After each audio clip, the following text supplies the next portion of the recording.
तक ये समझता था कि अरविंद केजरीवाल जो है एक होशियार आदमी है जो दिल्ली का चुनाव इस मुद्दे के ऊपर जीता, जिसने एजुकेशन के बारे में, हेल्थ के बारे में बात की। लेकिन कल जब उन्होंने इस तरह का बयान दिया कि नोटों के ऊपर भी देवी देवताओं के, भगवान के फोटो होने चाहिए करके, तो मुझे समझ में आया है इनके दिमाग में भी दिमाग नहीं है, गोबर भरा हुआ है। क्योंकि जब लोग इस तरह के बेफजूल मुद्दों को उछालते हैं, उठाते हैं, तो उनको मालूम होता है कि हमारे से सही सवाल जो है, जो लोगों से जुड़े हुए सवाल है, वो कोई पूछेगा नहीं। वो यही पूछेगा कि आप नोट में किसकी तस्वीर लगाना चाहते हैं करके। और आप देखेंगे पिछले कुछ दिनों से यही मुद्दा गरमाया हुआ है, जबकि हकीकत ये है कि आज बेरोजगारी के बारे में उनको बोलना चाहिए था, आज महंगाई के बारे में उनको बोलना चाहिए था। आज महाराष्ट्र के अंदर अगर आप देखेंगे कि किस तरह किसान परेशान है, वो किसानों को राहत मिलनी चाहिए, कुछ सरकार की तरफ से सहायता मिलनी चाहिए। ये मुद्दों के ऊपर बात ना करते हुए जो बेफजूल की मुद्दों को उठाया जाता है, उछाला जाता है, ये अब जनता भी धीरे धीरे समझने लग गई है। महाराष्ट्र और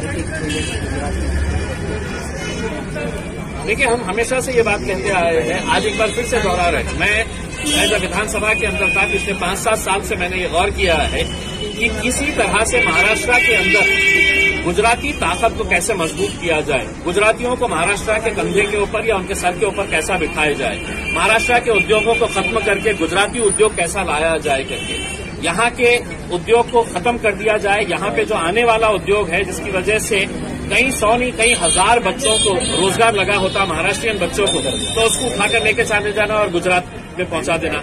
मुंबई जो हमारा फाइनेंशियल कैपिटल है, उसको खत्म करके किस तरह से हम अहमदाबाद को फाइनेंशियल कैपिटल देश का बना देना, ये सब जो षड्यंत्र अमित शाह साहब और उनके लगवे भगवे जितने भी कर रहे हैं महाराष्ट्र के अंदर, ये महाराष्ट्र के राजनीतिक पार्टियों को ये सोचने की जरूरत है, जो महाराष्ट्रियन अस्मिता के बारे में, महाराष्ट्रियन होने के ऊपर गर्व करते हैं, इन मुद्दों के ऊपर साथ क्यों नहीं आते हैं?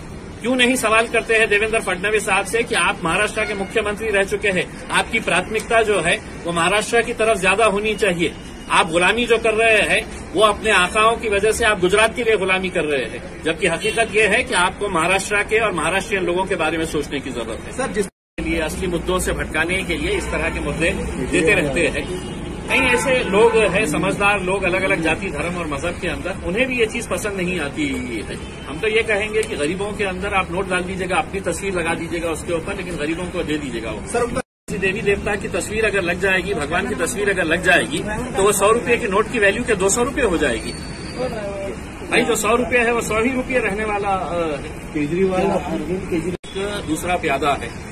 आरएसएस को मालूम था कि कभी न कभी हमारे जो सर्वे सर्वा है नरेंद्र मोदी साहब, इनका ग्राफ जब नीचे आने लगेगा तो हमको एक दूसरा बंदा चाहिए उनकी जगह पे बिठाने के लिए। तो आम आदमी पार्टी तैयार की गई। आम आदमी पार्टी की पूरी आइडियोलॉजी जो है ये आरएसएस से मिलती जुलती आइडियोलॉजी है, और यही लोग है कि अब इस तरह से इनको आगे बढ़ाया जा रहा है ताकि मोदी अब धीरे धीरे खत्म होने आ रहे हैं, उनकी पॉपुलैरिटी घटती जा रही है, तो अरविंद केजरीवाल को बढ़ाया जा रहा है। तो ये सब सोची समझी साजिश के तहत आरएसएस कर रही है, और अब लोगों को भी ये चीज समझ में आ रही है। गुजरात में चुनाव है, इसको हम भी जा रहे हैं गुजरात के अंदर, तो नया शुरू हुआ है। जो भी दोषी है उनके खिलाफ कार्रवाई होनी चाहिए, चाहे वो कितने से बड़ा है।